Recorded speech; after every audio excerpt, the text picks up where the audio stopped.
And that concludes a busy Saturday. 7 games in all that's been played today. It started at Villa Park. Aston Villa picking up their first win of the season, beating Everton by 2-1. Danny Ings and Emi Buendia were both on the score sheet. Entertaining game at the Emirates. Arsenal winning 2 out of 2 now this season. They beat Leicester by 4-2. Gabriel Jesus with 2 goals and an assist on his home debut for the Gunners. No goals in the end at the Amex between Brighton and Newcastle. Manchester City, comfortable victory for the champions against Bournemouth. Gundogan, De Bruyne, Foden and a Lerma own goal sealing the victory at the Etihad. We saw a gutsy 2-goal comeback from Southampton, who were 2-0 down at home to Leeds United. Goalless at Molineux between Wolves and Fulham. Alexander Mitrovic, though, had a late penalty saved by the Wolves keeper Jose Sarr. And it's concluded, of course, with the game we've just seen, with Brentford's incredible 4-0 win against Manchester United. So the top of the table at this very, very early stage of the season sees the champions leading the way on goal difference. They're one of 2 sides that have won their opening 2 games of the campaign. There are further 4 sides, all with a 100% record to their names. Brentford, Newcastle, Leeds and Brighton. Tottenham and Chelsea, of course, have got a chance to make it 2 wins out of 2. They play a little later in this match week. Well, if Manchester City find themselves at the top of the table, it's the red half of Manchester that find themselves propping up the table without a win from their first 2 games, losing both of them with a goal difference of -5. The worst possible start as far as their new manager Erik Ten Hag is concerned. West Ham and Forest both still have a chance to build and get their first points on the board this match week, as in fact do 17th place Crystal Palace. What an evening then, in the end, in West London. And a night to forget, however, for Erik Ten Hag and Manchester United, who've now made it 2 defeats on the spin in this new Premier League season. They've lost to Brentford by 4-0 after another traumatic 90 minutes. All 4 goals coming in the first half. It's left United and their fans dispirited and disheartened. You've just been lapping up every last bit of that, and rightly so. You don't get many better days in a career than that, do you? Nah, not at all, against one of the big boys. And I think the hard work and the togetherness today showed what we're about, and we fully deserve the 3 points today. What happened to second season syndrome? I've never heard of that. I've never heard of that. Hopefully not, anyway, touch wood. So just for that, I don't know, 25-minute spell where all the goals were going in, what did it feel like on the pitch? It felt like we were on top of everything. They couldn't cope with our pressure, our long balls, picking up all second balls. I think we did everything excellent, and you can see they were struggling. You say they couldn't cope with our pressure, couldn't cope with your pressure in particular. Just tell us about your role in that press. Yeah, I mean, obviously it was either me or Josh Da Silva in this situation. We had to put the pressure on their 6, especially if it was Chris and Eriksen playing, because we know he wants to dictate the game. So yeah, just trying to be aggressive as possible, because we know they want to play. So if you can get it there, it's a big chance, as we saw. And I think I'm right in saying no Premier League goals for you before this evening. So in a way, the bit that suited you was winning it off Christian. Did you have a little panic then when you had to finish it? You didn't look it, to be fair. You didn't look it. No, actually not. I wasn't thinking too much. But yeah, I think it was about time. I also should have scored at least 2 goals last time we played United at home, so it was about time. What's the feeling like when you see the net ripple? Yeah, amazing. I'm not as used to this man scoring goals, so I didn't know what to do actually, but I don't know. A lot of things going through the mind. Celebration training during the week, I think, Ivan. Yeah, he's getting used to it now. He's getting up there, getting in the box and getting on the score sheet. Just tell us about that 4th goal. I know you didn't get a goal today, but a lovely ball in for Brian for the 4th one, and a fantastic sweeper move from the team. Yeah, with Brian's pace, I think it's clear. Just pull it in behind and he'll get there. And do you know he was there, or was it instinct? I see him coming, and I know he's got the pace to get there. I think he's one of the fastest in the league, and you've got to put in the right areas and trust him to put it in the back of the net, and he did that today. I say you don't get many better days in a career. I mean, is it right up there, what you've just done? Yeah, 100% it's right there, but like it doesn't stop there. We go again next week against Fulham, and hopefully we can do the same. What did you, in terms of Manchester United, just tell us about where and how you were targeting them? I think it's just hard work. We knew that high pressure would affect them, and it did today, like you see with this guy's goal. And I think it was clear to see that when you work hard, you get the results like today. And particularly to target the new centre-half, Martinez? Not even. I think it's just work harder than them. We know they've got great talent in there and some great players that can change the game. But when you work hard and run all over them, then I think the result like today show what we're capable of. Well done to both of you. Unbelievable result. Well done. Thank you. We must remind ourselves, United did the double over Brentford last season pretty comfortably, and there was so much talk about second season syndrome, as we heard from the interviewer there. There was no sign of it, clearly, against Manchester United today. In some respects, was that the opposite from what we saw from United in terms of their energy and their tactics, Owen? Well, they played that way last season. They're a well-coached side. He's a good manager, Thomas Frank, for them to be promoted and play the way they did, finish almost mid-table.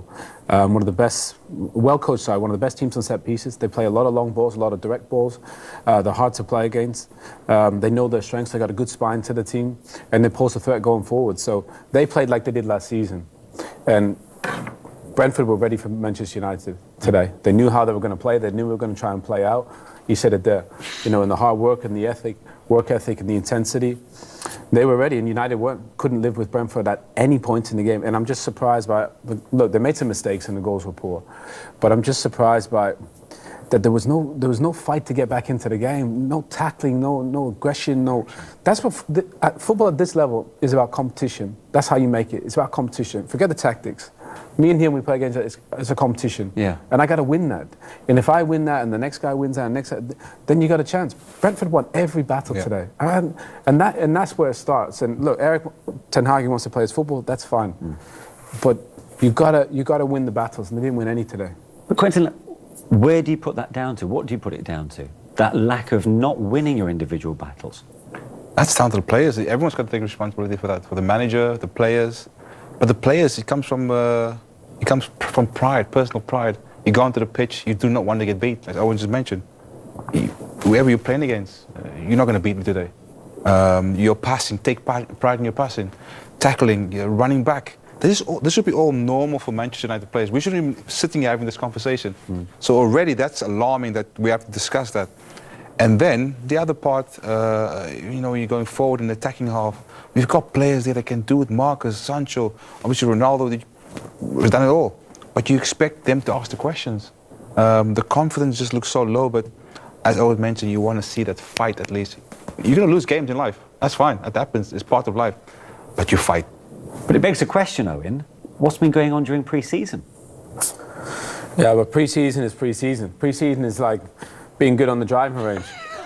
And then you go out and smash the ball over the golf course. It's not the real thing. Pre-season, none of us took pre-season that serious. You're there to get fit. Look, everybody's kind of working on things, and they look good in pre-season, but this is the real deal. And they weren't ready against Brighton, and they weren't ready today. So I think we were all positive and optimistic. Erik Ten Hag, look, he's a super coach, and he's done an amazing job at Ajax. But these two games have definitely not gone to plan. It's probably the biggest understatement. And I don't know, all of a sudden now the confidence it was down from last season and it's carried over. And I think we're all hopeful that it's going to be positive change. We haven't seen it, and today was humbling, to say the least. And I don't know how you can turn around that so quickly, because they just look like the confidence is just gone. Quentin talks about, in your day, the pride of wearing the United shirt. Should they still be proud to wear that United shirt? Look, it's an absolute privilege and an honour to wear that football shirt. The history. Forget about... Is it weighing heavy on them? What is it? Yeah, it's probably weighing heavy. They're going through a tough time. But we've all been there as players. We've all had terrible games. You know how you get through it? You work, you fight, and you can compete. Forget about... football is about competition. Forget about the tactics and all that stuff. You got to win your individual battles. That's what it's about. And they're not winning any. And the only way you're going to get through it is if you push through it and you get to the other side. Even before the game, I said, hopefully they win, but I just want a performance. Yeah, but you said at the start, when I asked you, are you confident of seeing a reaction after the Brighton game? And you said, I'm not sure, which actually speaks volumes, perhaps, of where this current United squad is. Well, no, I was hopeful. I was trying to be optimistic. I'm tired of being critical and negative. I want to be positive. But when you watch that, what are you supposed to say? You can't sit there and say, heard the boys in commentary saying, were there any positives? No. There wasn't any. We looked at each other. We brought on Malaysia, second half, the left back. Malaysia. And he did a tackle, and we looked at each other. He's the only one who had a reaction. It took a kid to react and shout at his teammates, "Come on, we need that." It shouldn't take a kid. That should happen from the players anyway, amongst themselves. Ask keeping at standards, having accountability for your performance, and that team spirit. You want to see that. I said through pre-season, United need to have a team. Still, it's not a team. We had to go with each other when we played. Not because just for fun, but we knew the standards. We wanted us to keep that standard every single day in training and matches. He didn't see that. It took the kid to come on, to have a go at his teammates, to saying, "Come on, we need a reaction." And he's just 22. Let's hear from one of the more experienced players in the United dressing room. Let's hear from their goalkeeper in the wake of the 4-0 defeat. Here's David De Gea. Well, David, I think it's worth making clear that you asked to do this interview. You wanted to speak. What do you want to say? Of course, it's just to take my responsibility today. I think I cost 3 points to my team today, to be honest. It was a poor performance from myself. Of course, then after the first mistake and the second, it was very tough for the team to keep playing, and it was a horrible day. Did you just feel like that first mistake took the game down a completely different path to the one it might have gone down? I think so. That cannot happen, to be honest, in professional football. Mistake like I made, that's for sure. Of course, we should react better, but at the moment that we are living now, it's tough every time we concede a goal. So I should have saved the first shot, and probably the result would be different. I was going to ask you about the second goal as well. Is that pass in there what the manager's asking you to do, or if you had your time again, I guess you're going long? No, it just depends of how the game's going. Sometimes maybe I have to read the game better and kick it long, and I try to play maybe when I shouldn't play to Christian. But of course we always try to play. We always try to have the ball. But sometimes, like today, they press one against one to the whole pitch. So I should read better today. I know. You're being big. You're fronting up. You're taking responsibility. But does the fact that one mistake from yourself ends in a 4-0 defeat, does that show how fragile you are as a group at the moment? How fragile that confidence is? Of course, we are not like all the teams. They concede one goal and then they win 5-1 or 6-1. So that doesn't matter if they made a mistake. This is why I think I cost today 3 points, because it was an easy save and then it was 1-0 for them. And I feel it already. The team was going down, and of course, like I said, we have to react much better and be capable of score goals at least. And it was a poor performance. Does it just feel though, after really promising pre-season, like really easily, the scars of last season have been reopened? Yeah, I think it's too easy to play pre-season when you play for nothing. Then when you have to play the games that matters is when you need bravery. You need to be more consistent and be proper players. In my case, it wasn't the case today, so I need to keep working as much as I can and just head up all together, stick together as a team and keep working. It's the beginning. We have a lot to learn, a new manager, new players as well, so it's a lot to improve. Lastly, you said a lot to improve, have you any idea how you turn this round? I'm not sure, to be honest. I just think teams are improving a lot.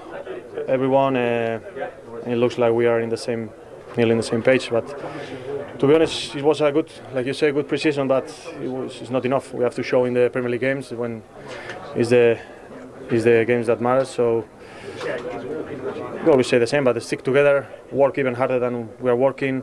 Try to learn as quick as possible what the manager wants, and just play for this badge, play for the club, put our lives on our games. Thank you for coming out. Thank you very much. Thanks, David. Thank you. David De Gea, and the fact that he said in the interview he wanted to come out and front up, does he deserve credit at least for that, Quentin? Yeah, in a way, it's great that David comes out. He's facing the music, but he knows himself he should have done better. But look, if it wasn't for David for the last 6 years, there would have been his missing. He's been the best player for the last 5-6 years. So yes, he's going to have mistakes, but he mentioned there you got to have reaction, not just from himself, but from the rest of the team. So, Owen? Yeah, you got to show a lot of respect for David because he cares. You know, he really cares. He played great last season. Him and Cristiano were the only ones. But I don't put all the blame on him. Yeah, he made a huge mistake at 1-0. You got plenty of time to get back in the game. You got plenty of time to fight back, and that's what wasn't there. And I think David's been in those teams where they've fought back and come back, and they've down 1 and they go and win 3-1, 4-1, whatever. But that fight back wasn't there, and I think that would be the worry for him, looking at it, thinking, when they had that stuff at the first blow, they just went down, and then there was another one. There's another one. You got so much time to just fight back and push through, and that's what sport's about. It's about competition, and for whatever reason, they don't have it right now. We can now hear from the United boss. Here's Erik Ten Hag. Well, Erik, it's a bad day, a really bad day. Can you explain at this moment why and how that's happened? Not difficult for me, also surprise. And when you start the game like this, I think in 35 minutes you concede 4 goals. It's not possible, and so the team has to take the responsibility. I feel really sorry for the fans. They did everything to support us, but we let them down. So you say surprise? Is it disbelief really at what you've seen at the moment? Also to do with that, but it's just they are good players, and then you have to take responsibility on the pitch as a team and as individual, and that is what we didn't do. So you say it's the team, so they didn't do what you asked them to do today? No, what I asked him to do is play with belief and take responsibility for your performance, and that is what we didn't do. So are you surprised at that? They seem like a very fragile group of players. They started well last week and it quickly went wrong. Even the first 4-5 minutes today weren't so bad, and then the minute something goes wrong, they seem to really struggle. Yeah, that is the truth, and we have to see that, and we have to work on that. And it's only when we stick together and we work hard, we come over that. But belief you have to bring on the pitch for yourself and as a team. Is that something for you as a manager, belief, that's very, very difficult to change? No. You can't do it on the training pitch, is what I mean. Of course, no. Don't get me wrong. The manager is responsible as well. He's the main responsibility. And I take that. And I will work on that. And of course, I have to give them belief, but also they have to give them. They have to give it by themselves. The first couple of goals come from Brentford pressing you high. What's wrong there? Is it the decision making, the idea itself, the execution? What would you say? I think nothing from that. No. It's about individual mistake. Clear. You're talking about the first goal, or both first goal? First and 2, both. Cannot happen. On this level cannot happen, but happened, and we have to take the lessons out. David has just been out and done an interview, actually says, my fault. He almost was saying for the whole thing. Is he right to say that? I know the first goal, a keeper as good as him does better, normally. He's a great goalkeeper. And but first goal, he know that, and that's clear. And does it change the course of the game, that? Of course, but then still, that is what I mean. You have to stick to the plan and move on. Mistakes as part of football. So you have to keep going, play as a team, and especially act. Tell us about the changes you made at half-time. 3 changes. It looked like you were trying to introduce more height into the team. Was it that simple, or did you have different thinking? No, that had nothing to do with it. And it was more to bring 3 fresh ones. And you see the 4-0 is not possible. That is the message, what you then give. But I could have changed all 8 others as well. Is it going to be a big job for Lisandro Martinez, who's one of the players you changed? Is it going to be a big job for him to adapt to the Premier League, especially in games like that where it's direct and physical at times? Yeah, but I don't think it was that was the issue, that we conceded 4 goals. Okay, what was the issue? Yeah, what I just mentioned. So individual mistakes. Okay, you said when you took the job you knew this was a level up, the club, maybe the league as well. Has what you found surprised you? Has it been more even than you thought? No, we are as a team in a difficult process. Of course, you expect a different start. It's not what we expected.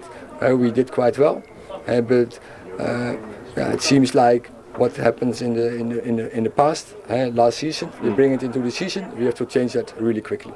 Are there ripple effects with this? You've said many times you want new players, but maybe a new player seeing that, maybe they don't want to come. But I think so. That is, we need new players, we need quality players, and we're working on that, and we will do everything to convince them to come. Some unhappy fans in that away corner today. Not just with you. This has gone on the best part of a decade, really. But what can you say to them? Just to, is there anything that makes you think, okay, there are better days ahead? This was a bad one, but in the future, there is a bit of light at the end of the tunnel. I already said, I feel really sorry for them, and in Man United we have to serve higher standards than what we act today. Thank you for your time. Please. Thank you. Well, that was interesting. Quentin, what did you make of what Ten Hag said? You can clearly see, obviously, he's disappointed. Probably wanted him to say, I take responsibility as a manager. But look, so many things must be going through his mind at that moment. But yeah, it's a tough day. It's beyond belief what we've just seen. I was waiting to see fight the right to the end, because that's what Manchester United are known about. That's what Manchester is all about, that culture. But it's not there, and they need to find it as quick as possible. Next week in Liverpool, it doesn't matter. They got to find a team that's going to fight for each other. Take pride in wearing that red jersey. Big few days ahead now on the training ground, Owen. Problem is, they got Liverpool next. But that's what I mean. Well, they're not going to play out like that against Liverpool the way that they press, so they'll have to think of something. But I'm with Quinn. You know, they need to fight more.